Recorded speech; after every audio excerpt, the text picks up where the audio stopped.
Hi, my name is Grace Amante-Muniz, and I was diagnosed with AML, acute myeloid leukemia, in 2022.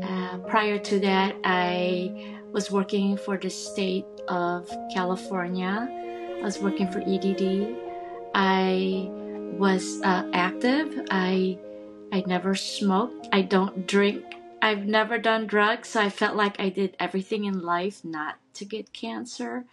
So to be diagnosed with leukemia totally blindsided me. Um, and I'm just, to this day, I'm just really, truly grateful for my donor. And wow, I can't thank everybody enough for everything that's happened since then. Little did I know, but I had a headache that started out just a minor headache, and it lasted a week. And I'm thinking, okay, I get headaches probably once or twice a year, if that. So I was a little confused. And I think a week and a half went by, and I'm thinking something's weird. So I decided to get um, some blood draw, and I went to the lab, and I had a blood draw, and my doctor called me and said, I need you to go to the ER right now. And I said, Dr. Luke, it's a headache. And I actually refused. I said, I'm sorry, but I'm not going to the ER for a headache. And he said, okay, no problem. Do me a favor. Can you please go back to the lab? And I said, sure. I literally went back to the lab as soon as I hung up with him. 1 hour after the lab came back with the results, he called me back immediately. And he said, I need you to go to the ER now. And I said, why? It's a headache. Again, I think I just was, confused about why a headache would make me have to go to the ER. It just didn't make sense. And for some reason, he didn't want to tell me what the blood results was revealing. I think he just wanted to make sure. And so I called my husband and I said, honey, he was serious. He wants me to go to the ER. And he said, no. He's like, for a headache? Again, it was so silly at the time. And I said, I know, isn't that silly? We just kind of laughed about it. And I said, okay, here we go, the trip to the ER. And as everybody probably knows, the trip to the ER is not fun. And then I was called in to triage, and another blood draw was performed.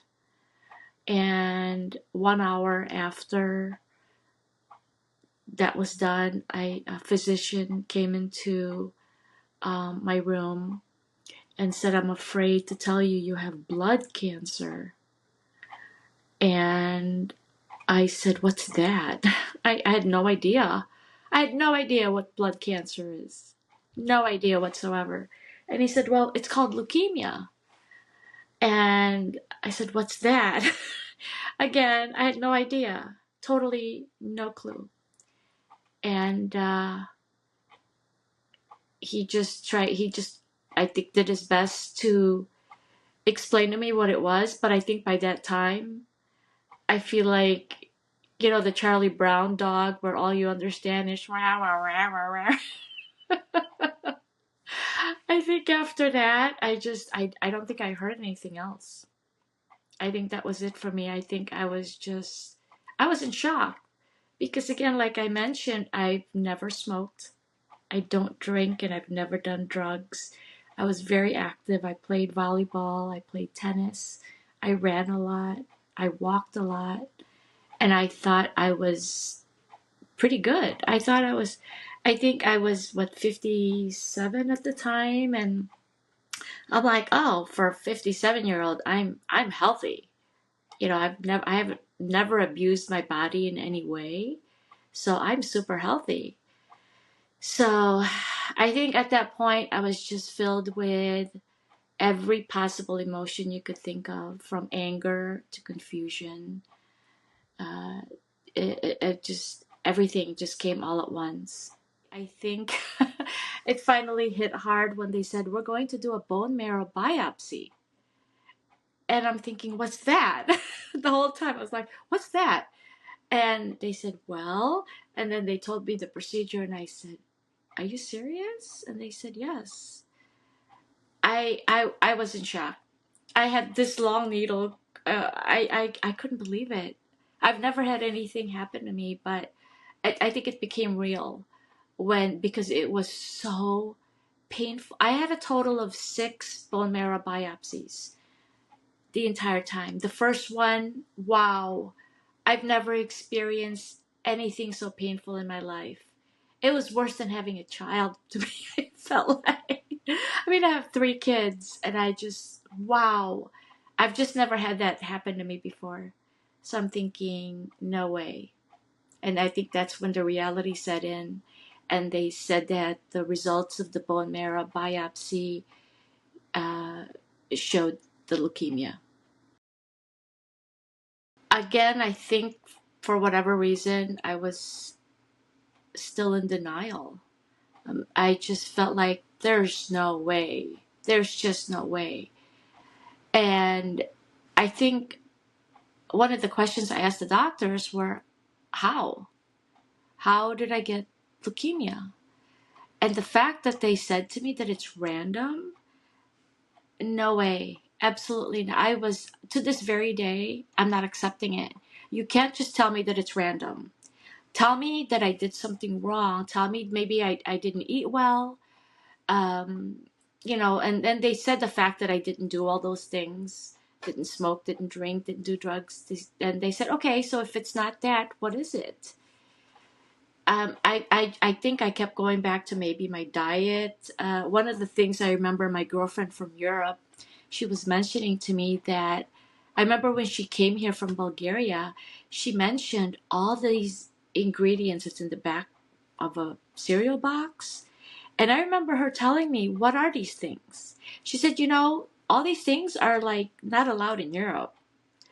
And I'm thinking, oh wow. So I kind of made a joke of it. I said, okay, maybe I ate too many Twinkies when I was younger or something. I don't know. But I ate a lot of processed foods. I did, and then the cereals, like now that I look back on it, I'm thinking, oh, I did eat a lot of processed foods with all those unknown ingredients and chemicals and toxins and poisons and additives, all those things that because I wanted to find something I could blame it on, and because I just wasn't accepting what the doctors were telling me. That I want to know, is it environmental factors? Something. Tell me something. Don't just tell me it's random. I don't know. I don't know why they don't know. It wasn't very long until they told me I had to get chemotherapy. And again, I had no idea what I was in for. No idea whatsoever. I was in the hospital twice during this whole time. The first time was for 39 days, and the second time was for 21. So I was in the hospital for a total of 61 days. And I was losing my mind.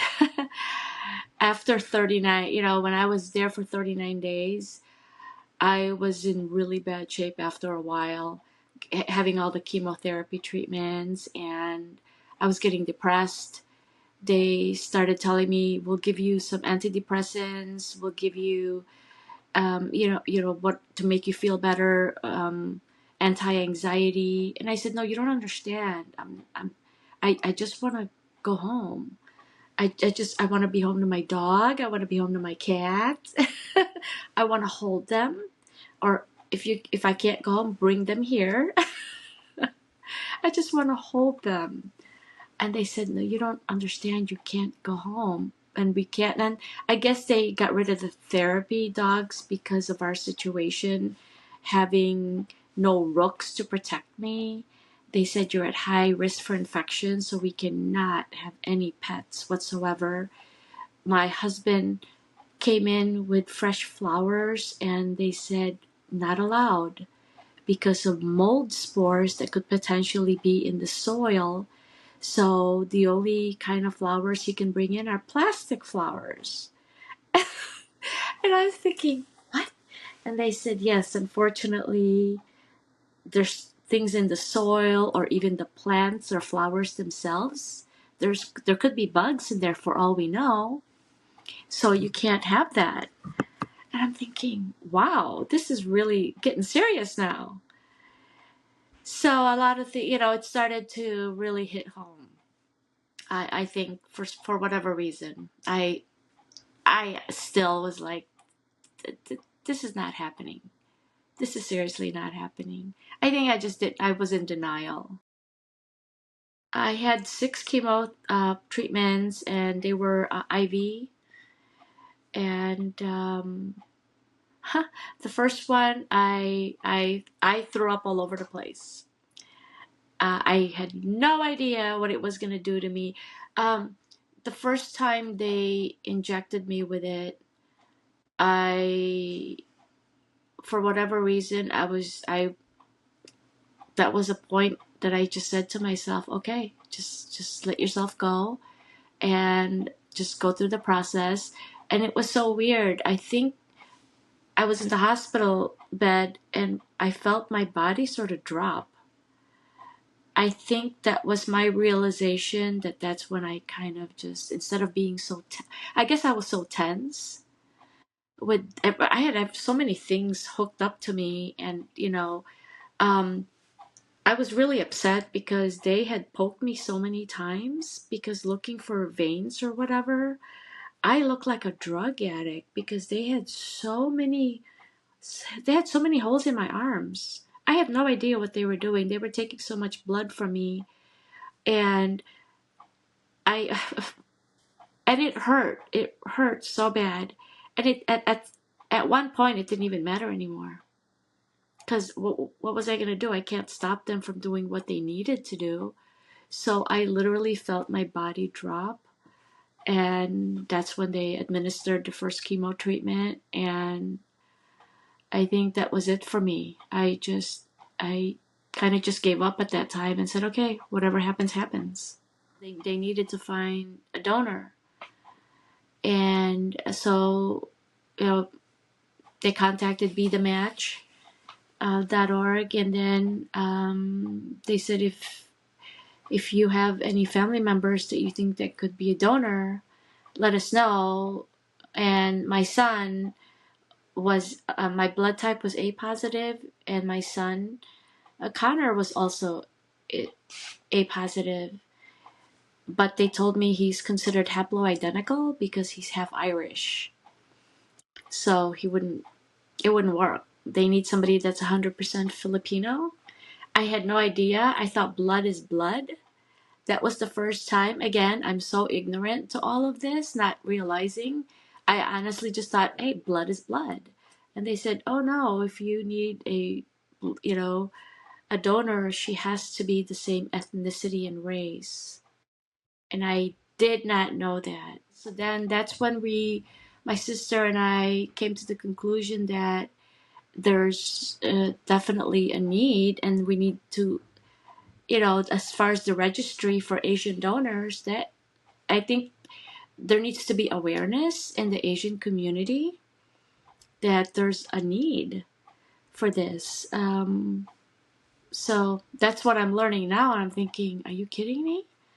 So BeTheMatch.org, I found out later on that they found the donor from 10 years ago. Apparently, this donor, she had a friend that was also diagnosed with leukemia, and she just wanted to give her blood and see if she could help. But then at the time, she was not a match for her friend, but they kept her records, and they contacted her, and she's like, what, 10 years? This was 10 years ago, and you guys are calling me now? I was actually surprised, and then to find out that her blood type was B positive. So when I was told that by Dr. Toscano, I said, well, wait a minute. You found a donor, but she's B positive and I'm A positive. How is that going to work? And they told me that the blood type doesn't matter. It's the human leukocyte antigen, the HLA, that was more important. And I said, well, what? I don't get it. What's going to happen to my blood? And they said, well, eventually you're going to switch. Your blood type will be B positive and you're going to assume her DNA. And I'm thinking, what? Well, I had to go through a plasma exchange a week prior to the donation, the transplant. I couldn't believe it. It felt like they took so much blood out of me. I felt it was going through like a cleansing process or something. I don't know what was going on. And I made a joke and I said, you guys are taking so much blood out of me, I'm going to die. And they said, oh no, the body it's such a great, machine. It doesn't matter how much we take out of you, it's just going to keep reproducing. So we can keep taking as much as we want. And I'm thinking, okay. Wow. It went well. I was so excited to have it done. I didn't feel any pain after that. But again, another bone marrow biopsy, they had to keep doing that. And then I was, after 21 days, the second time around, I was finally released. They didn't want to release me because my neutrophil was only at 1. And they said, usually we have to wait until you're 2 so that you don't get an infection. But I was begging. I said, please, please let me go home. Please, I'm gonna feel better when I get home. I just didn't. I was tired being in the 4 walls of the hospital, and that was literally like 60 days in. And I think I was crying every day. And my husband finally was there from 9 a.m. to 9 p.m. I think the last week that I was there, he was just there with me because at one point, I think I just wanted to give up. I think I just was saying, I'm done. I'm done. Get me out of here. And it was, my husband was trying to make me feel better and joke with me and saying, okay, your prison number, I remember my medical record number. I remembered it by heart. And he's like, okay, I'm going to break you out of here. Let's get it all. Let's break free. So he was just play around with me and just try to make me feel better, and finally they actually, they the first time around they let me go home for 4 hours, just to, because I was, that was when I was in the hospital for 39 days. They let me go home for 4 hours and they said, okay, you have to be back, and it was very strict. I was told that we require you to be back in the hospital after 4 hours. And they were really strict about that. So I said, okay, that's fine. But after I came home, and everything has been fine since then. I still had to go back. I was in the hospital twice a week for blood draws, and I needed some transfusions. My numbers were still going down, that I was still getting a transfusion practically every week. My platelets were down, my red blood cells were down. So yeah, I was in the hospital twice a week for blood draw and then another time for transfusions. That was for at least 6 months after the transplant. They said I'm in remission. I still go in for for blood draw every month. So now it used to be twice a week for blood draw, and then it went down to once a week, and then it went down to every other week. So now we're down to once a month, and they still monitor it. And last year, I finally went to the infectious disease doctor, and they got me. They apparently all my childhood vaccinations, right, were wiped out. So I'm like a baby. So they had to give me all my vaccinations again. And as a result, I've had this a chronic cough for going on 8 months now. And the infectious disease doctor thinks that it could be graft versus host disease with my lungs. So that's the other thing. I think I had no idea what GVHD was, and then I'm just trying to figure out what this is, and they said, well, unfortunately, that's one of the side effects of getting a transplant. They said there's these three mutations that unfortunately, because they don't know what they are, they couldn't even tell me what they are, and I'm thinking, what do you mean mutations? And they said that they uh, even Dr. Jonas said this is just something we have to look out for because you have these mutations and it can happen at any time. So that's why they just have to monitor it and look out for it, because they said that leukemia is a smart cancer because it has a potential to come back.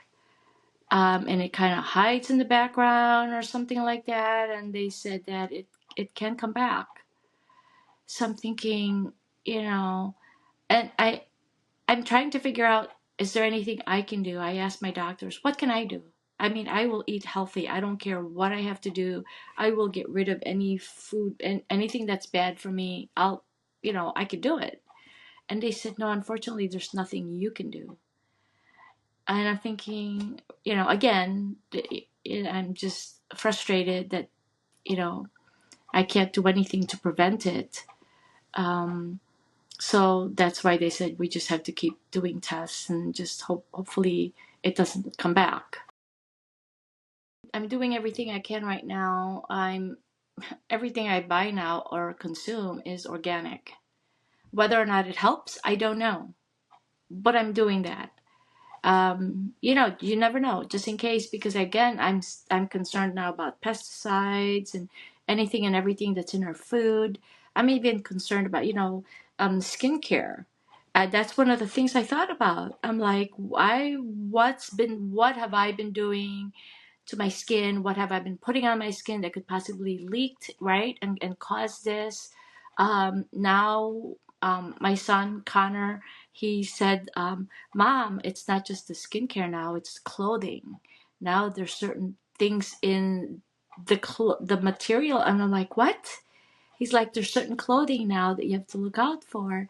And I remember there's so many things that he's telling me I have to be careful with. And he told me about this app called Yuka, because I brought home a box of ramen noodles from Costco.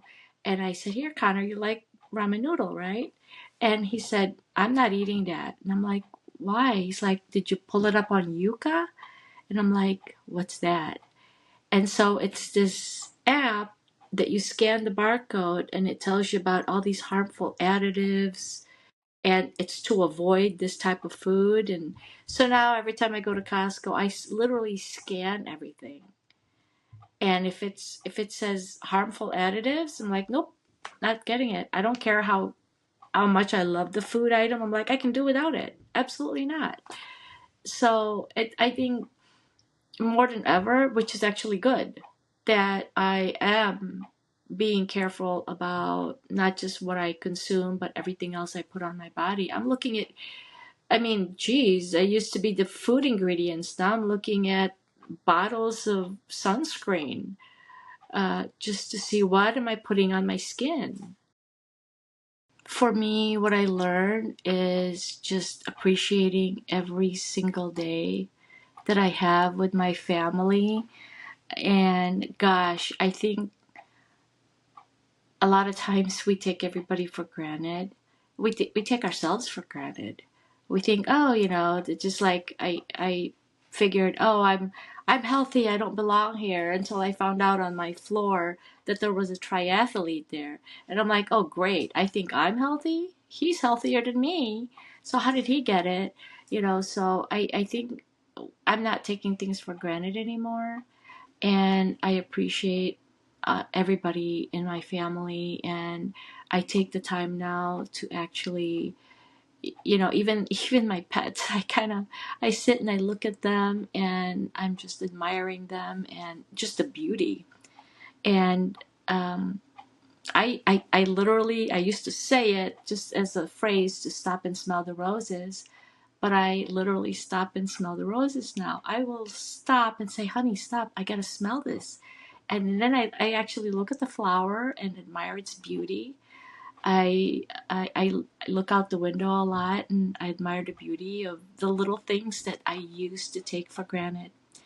I see hummingbirds outside and I actually stop now and I look at them and I'm like, oh my God, it's so pretty. And there's a lot of things outdoors that I never looked at, but now I notice everything.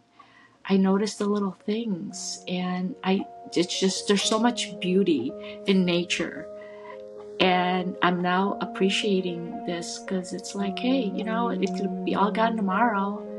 So I look at my husband, I'm like, I love your hazel eyes. And,